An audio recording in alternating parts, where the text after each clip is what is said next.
draft pick from Washington County, and he has a message to give to all of us, even if you're not in sports. I just love it. So I appreciate that. That was a very welcoming intro. So, as you said, I've got a sports background. I was a baseball player, but the reason why I think it's, for me, fun to be here in front of anybody is like there's so many things that I had learned that had to do with life outside of sports as well, and I realized so many things were interconnected. And that's why today I'm a baseball coach, but I'm also a mindset coach, and I work with athletes of all different sports on the mental game. And again, why I'm here today is to explain to everyone that these things can be applied to, I promise, every single person here, not just athletes. I can kick it off with a story. And I met with a group just an hour ago. I did the mental edge class here with Carol, and I told this story. I was here last year, and I told this story. I forgot to tell it to the last group, so I'll tell it to you guys. But when I got drafted out of high school here at Peters Township High School, which is just a local school 25 minutes down the road. I had these dreams. I guess I should first say, when you get drafted as a baseball player, you don't go right to the major leagues. In other sports, you go right to the NFL or the NBA or the pro, the ultimate highest level of that pro sport. With baseball, you go right into the minor leagues, and throughout the minor leagues, then there's levels you have to work up to get to the major leagues. So it's different from that perspective. And so for me, when I got drafted, it was really awesome, but I still wanted to, I didn't make it, essentially, in my mind. I wanted to be a major leaguer. And going into year 4 for me, into spring training, I was drafted as an 18-year-old kid. At this point, I'm 21, 22 years old, getting ready for my 4th season to start.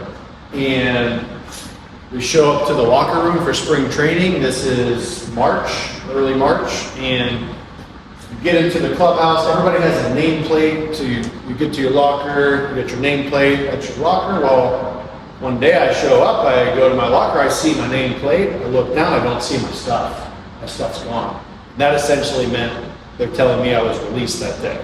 Now that's how they would release you as an athlete playing in the minor leagues. That's just how they did it. And so, it's your heart sinks for a second. You realize that, man, like everything that I had worked my whole life for is now going to change. And the toughest thing about it is it was super unexpected.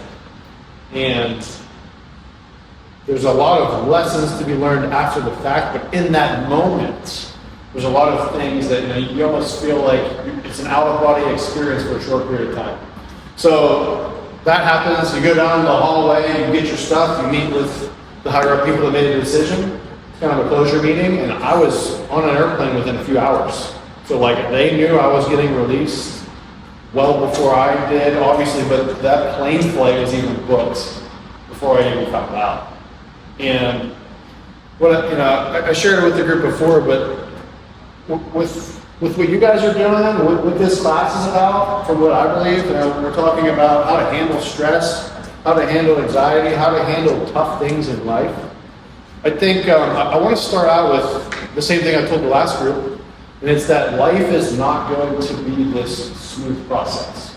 I think all of us are here, and all of us want to get to here, meaning every single person here has a vision, a goal, or a spot they want to be in their life. And so, right now, spend a couple seconds, think about where you'd like to see yourself 5 years from now. Right? If I could pick you up and drop you down 5 years from now, ideally, where would you like to be? In your career, think about, if I just went through, I asked everyone, what field are you in? In your field, what kind of job, what kind of position, what kind of company? Think about the best case scenario right now. Right? And envision that for a second. And again, for me, it was I wanted to be a major leaguer, so I had this vision. And where I went wrong was I thought that because I was always the best player, I was the best player in high school, I was able to succeed at each stage, even though there was bumps along the road. I knew I was capable. I knew I had the talents. When I got into the minors, I did not have any clue how rocky of a road it would be. And for you guys, what I'm here to tell you is, if you can envision where you want to be in 5 years from now, if you're here and you want to get to here, there's a couple things going on. Number one, there's not going to be a straight line path to get there.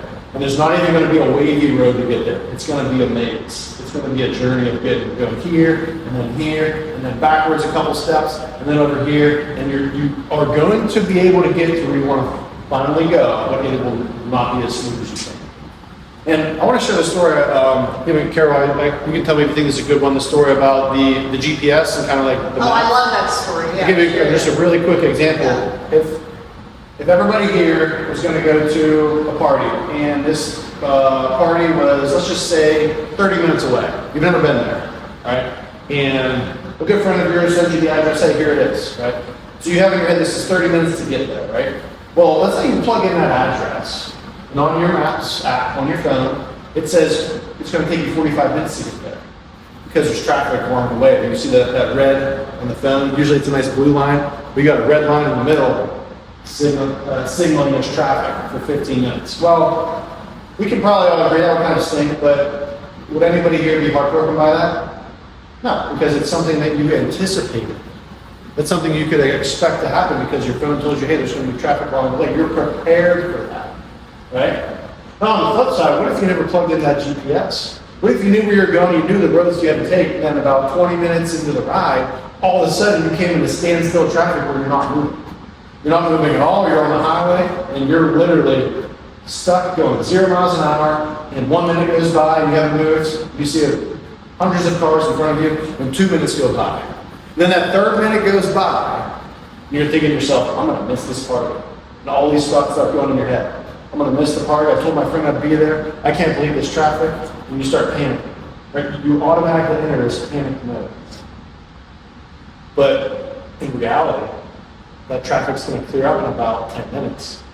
And you're still going to get there in about 45 minutes the same way as if when you had been prepared by looking at your GPS on your phone, letting you know, oh, there's a little traffic along the way.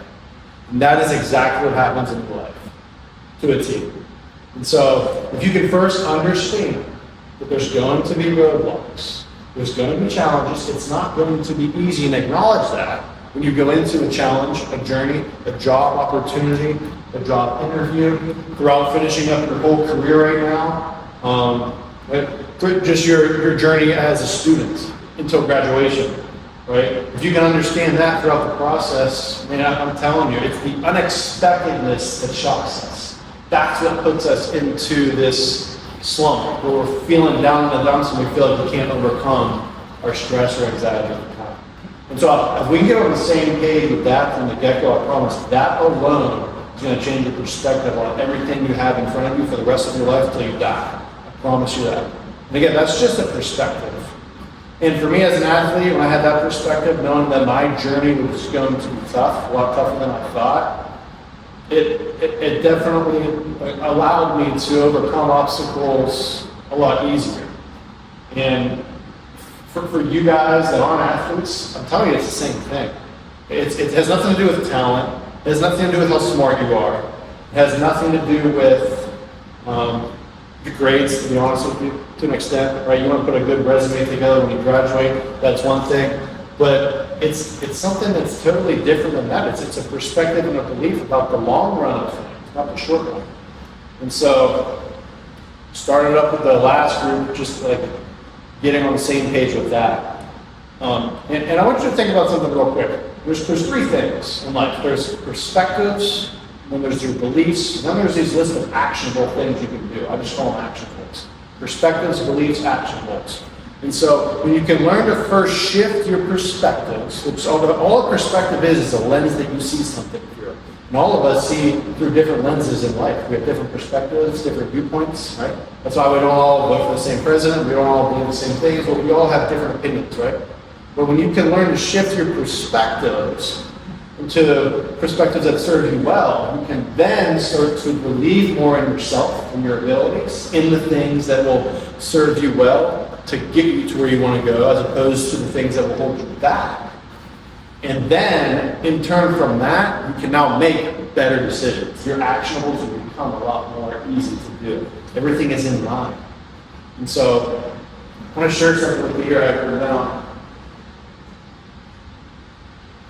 I actually want to take you guys through a little test. By the way, I'll do the same thing I did with the last group. Like, this is a small group setting, and I want you guys to get as much out of it as you can. If at any time you have a comment or question, just raise your hand. Like, you're not interrupting my talk. This is for you guys to get anything out of it. To get the most out of it, I think the two-way communication is healthy and helpful.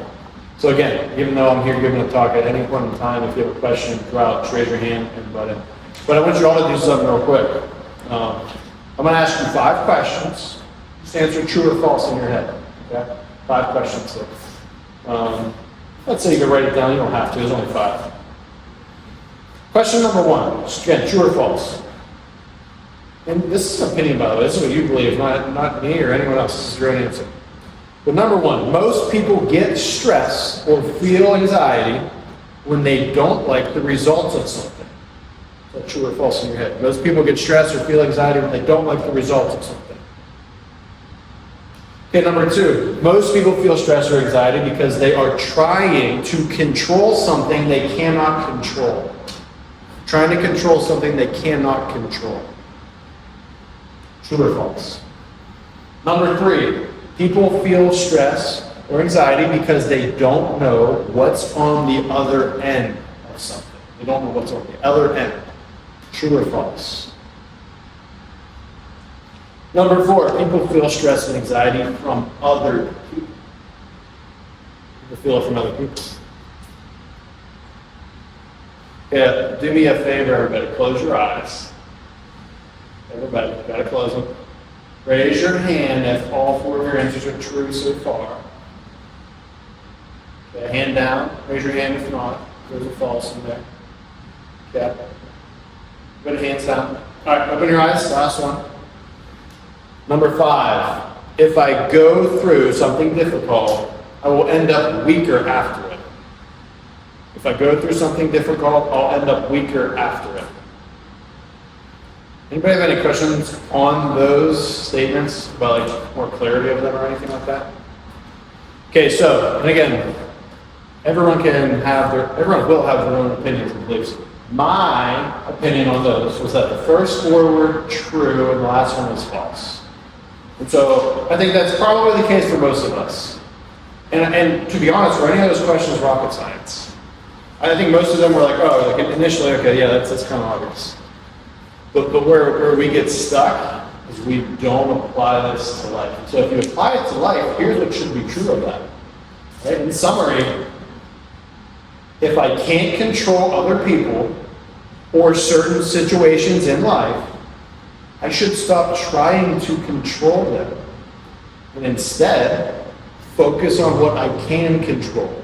And then in doing this, I will free up more mental capacity on the things that matter, which then gives myself a greater chance to succeed and eliminate stress as a result. I'll start to feel less anxiety regardless of the outcome because I know I've done everything within my control. And that alone is a relief to us. That alone is a relief, knowing that you have done everything in your control. When you can start to understand that, you will be able to live with the results of your life.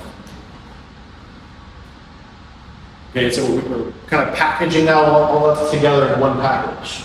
And so you're combining all of those things. And when we talk about the things that you can control versus the things you can't control, I am of the firm belief that most people have problems with too much stress and too much anxiety because they can't separate the two.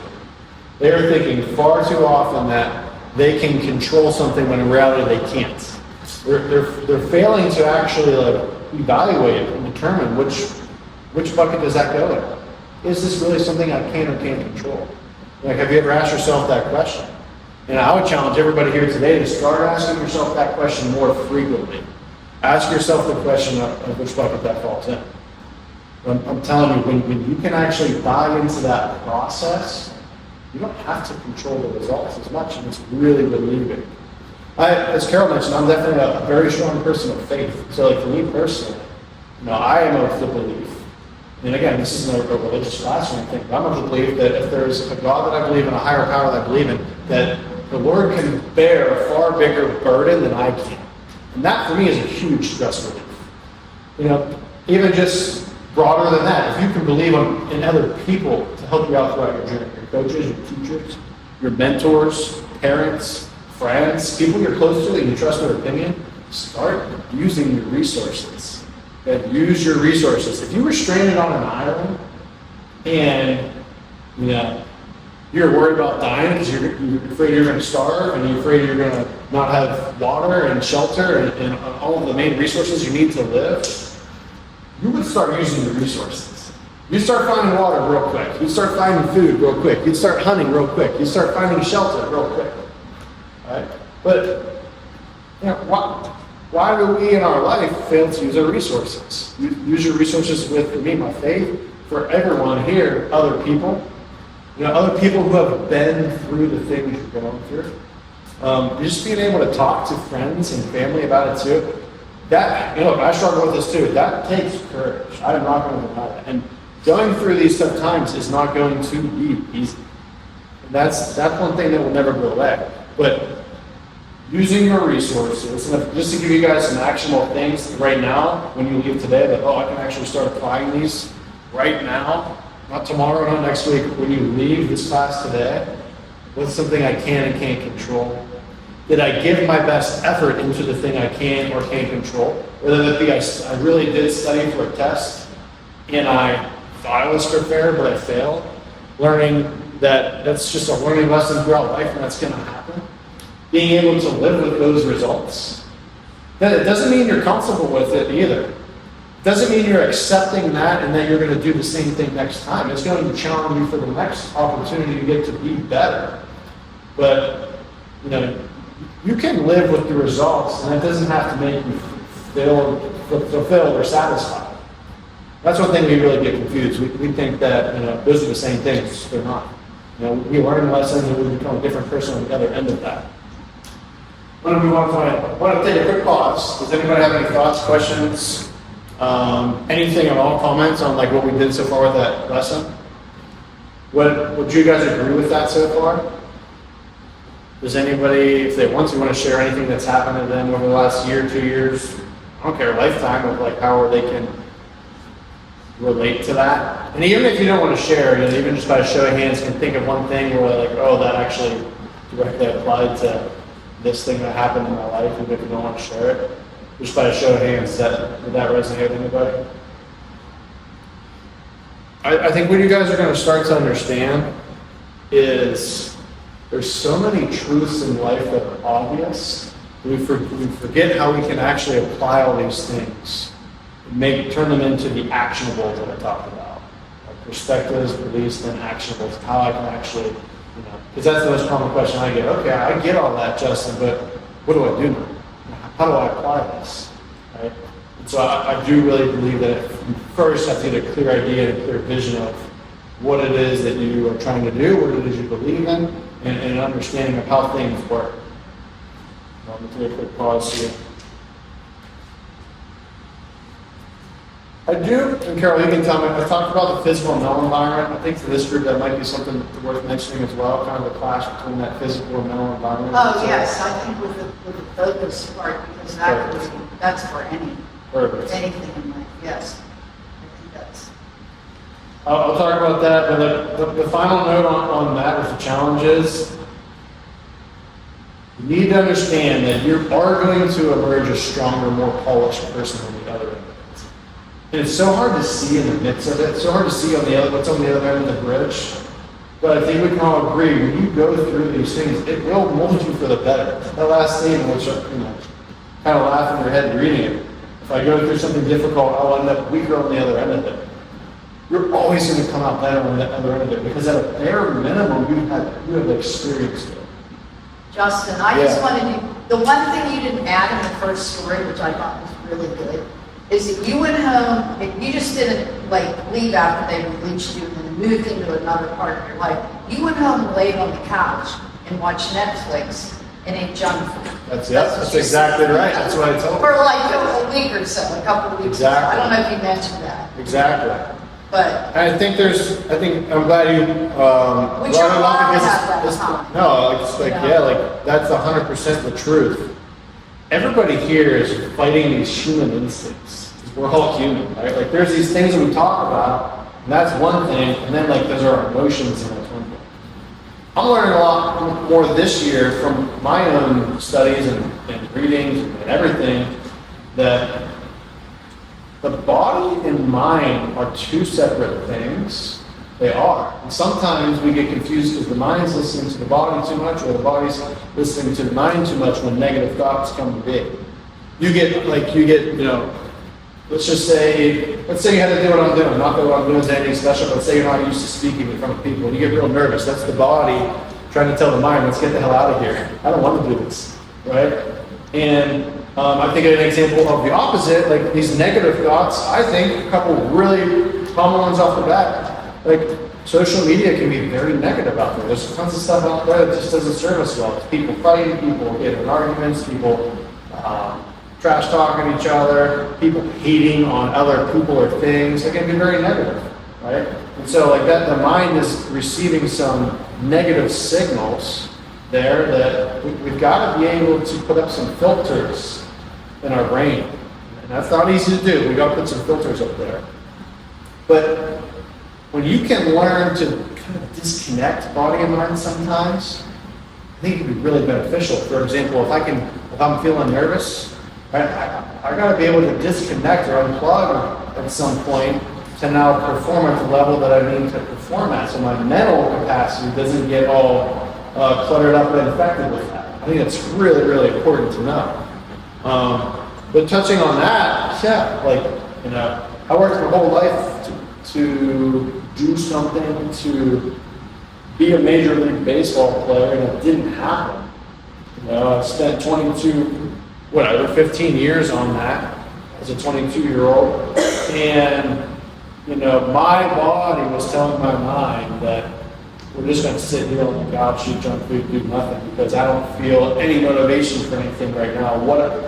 What do I have going forward now?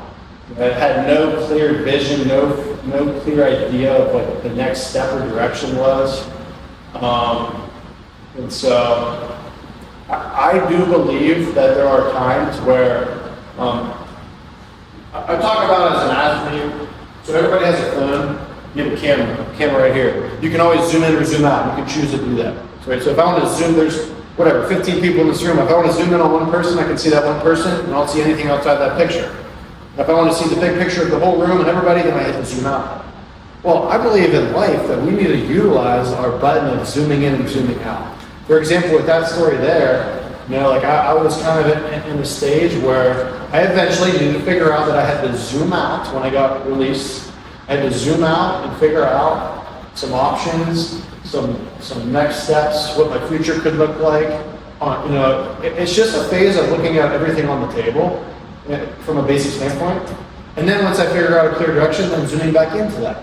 And so when you're zoomed in, it's just, hey, I focus on the task at hand. It's me in the present moment. Focus on one thing. And look, we all, throughout our life, have times when we're zoomed in or out. I hope right now everyone's zoomed into the conversation, not thinking about science class. But if you are, then you're zoomed out. Just so you understand, it's a mental cue of what state we're in.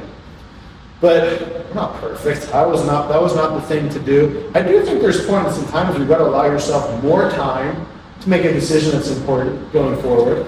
But a really simple question, but a hard answer is this. Is what I'm doing right now serving me for my future? Does this thing do me any good for my next step? Because I'm going to have a next step. I'm still living here on earth. I'm still going to have to get up tomorrow. The sun's still going to come out, hopefully. I'm still going to have to go to class. I'm still going to have these responsibilities to do and these bills to pay. And all these duties in life that become very overwhelming sometimes. And so being able to do that's a huge one. I lost my train of thought. Anybody have any comments or thoughts on that? Just at all?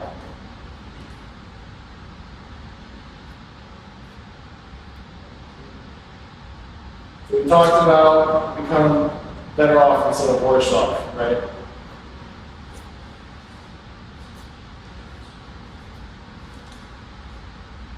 Yeah, physical and mental environment. So I want to kind of get into this a little bit. We have until 1, or what? What time do you think? So you have till 2. Okay. Quarter 2. All right, good. You want to do 45 minutes, that's fine. So as an athlete, for me, when I would go into a game, I was on a team, it was home team versus away team, a one-on-one clash. Right? You guys, throughout your life, as an athlete or not, it's the same thing. Like, life is a one-on-one match. It really is. I'm a student, and I'm in, what's this class called? Effective ways to handle stress and anxiety. It's me versus effective ways to handle stress and anxiety, one-on-one match. And my grade will be the determining factor of how that match ends up, whether I win or lose, right? You have the same thing now with all of your classes and your GPA when building a resume, right? But life is a one-on-one match between you and whatever it is you have in front of you. And for me as an athlete, I would have situations, and athletes here, same thing, and non-athletes, it's the same thing going into a high-pressure situation. If you can apply it to that, you're going to go into a high-pressure situation, like for me in a game, where I feel like there's a physical environment out there that I'm entering that is really stressful and is a lot to bear right now. But I also have something I can control that's called my mental environment. And the point I'm trying to make is this: there is always in life going to be a clash and a battle, one-on-one match between physical and mental environment. Always.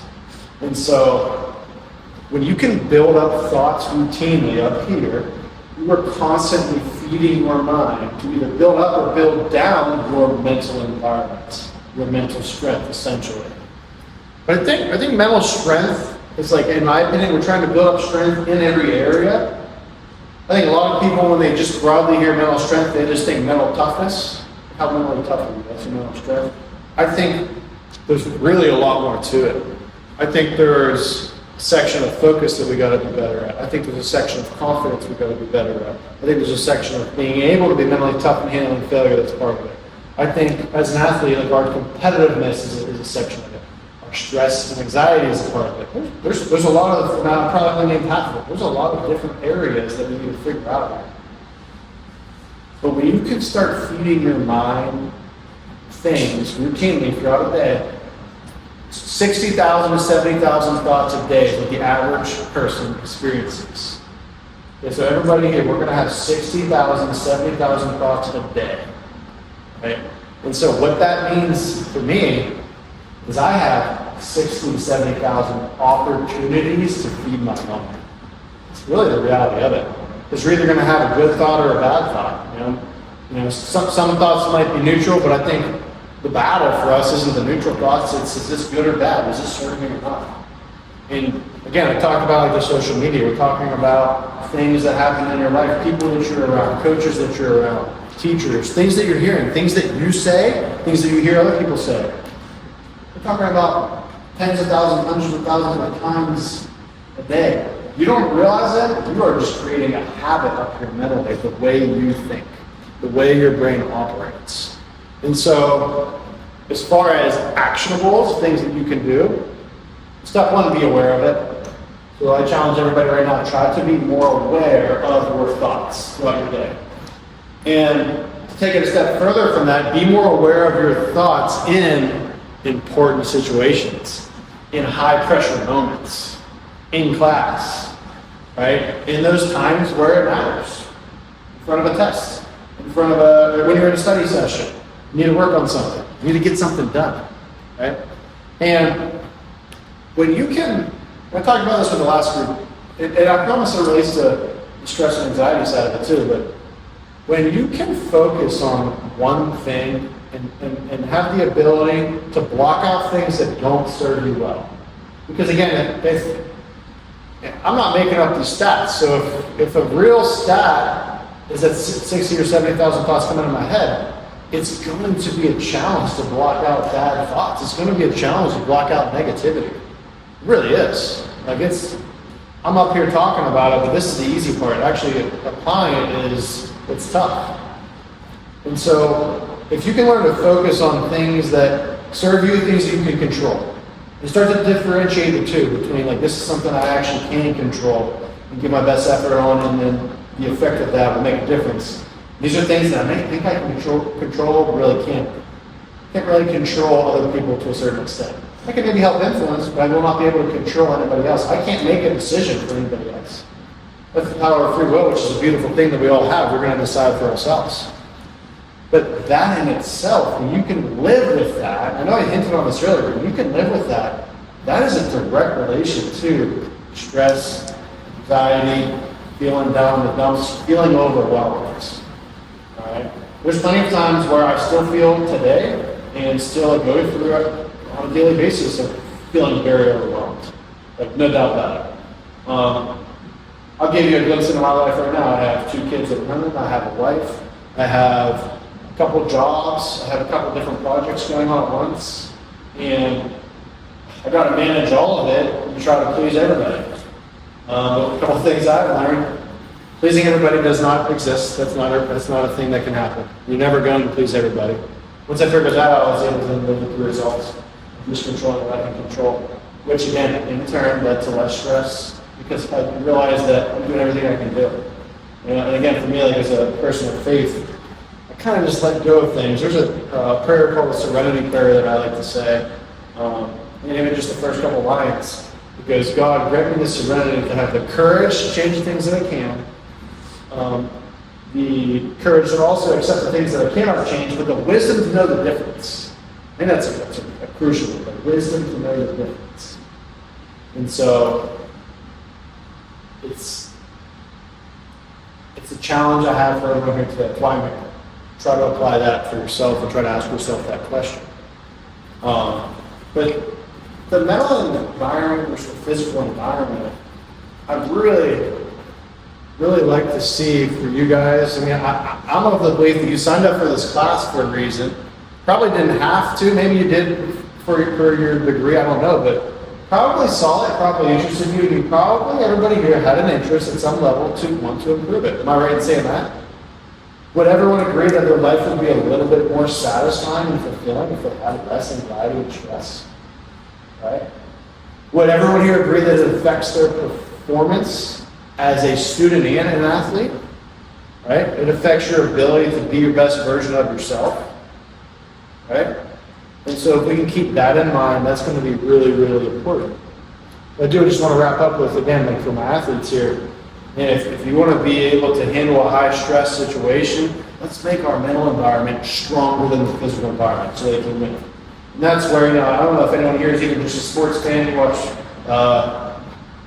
football on TV, watch the Super Bowl, maybe you just watch major events, maybe not at all, but at least you can understand where I'm getting at. Is that when we watch a higher level athletes, we watch a Tom Brady, a Patrick Mahomes win multiple Super Bowls, watch a Tiger Woods win multiple golf championships.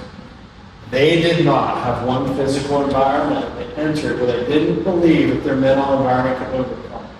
Sure, it was hard. Sure, it was challenging. It was not easy, and that was something that they had to build up within. Tom Brady didn't win his Super Bowl his first year. He wasn't even a starter. Michael Jordan was cut by his basketball team in high school. He went on to become the best basketball player of all time. So his first experience, clearly if he was always that guy, he wouldn't have been cut. And so if we can understand, like, we're trying to every day mold a person inside us. We're trying to mold a character that needs to be developed. Every one of us, myself included, need to be developed. The people that we idolize in anything, business, politics, sports, they are also still trying to mold themselves into a better version of themselves. I'll share this as an athlete. Again, this is something I had no clue about how it worked until I got released and was done playing. But I always thought there was something I was trying to chase and get to, like an end destination. And I always thought when I got to the end destination, then I'll be happy, or then I'll be satisfied. And for example, when I got drafted, it was, that wasn't the very end goal, but that was a major step for me in my process. And so when I got drafted at first, there was a temporary feeling of I made it. But then I realized, as we're going through the days and the weeks, pretty shortly, there was another chase again I had to go get. And what I realized when I was done was it was actually the chase in itself, the process, the journey, that motivated me the most and actually was the most fun. It wasn't the end result that actually fulfilled me. Because there's always going to be another mountain top to climb and go get. So when you guys can learn that, learn to enjoy the process, learn to enjoy the highs, that's easy, but learn to enjoy the lows because there's another person on the other end of those lows that's going to help get you to where you want to get to. And actually, you're going to be even better off before. So that we'll start to see that, like I study all the great people in life. Again, sports or business or whatever, just in general. And so many of them, we don't realize, because we just see that all the good stuff on TV or social media, they had gone through tens, if not thousands, of more failures than anybody else who was below them. So that the people that actually succeed the most fail the most. Been talking about like Michael Jordan, Tom Brady, those guys.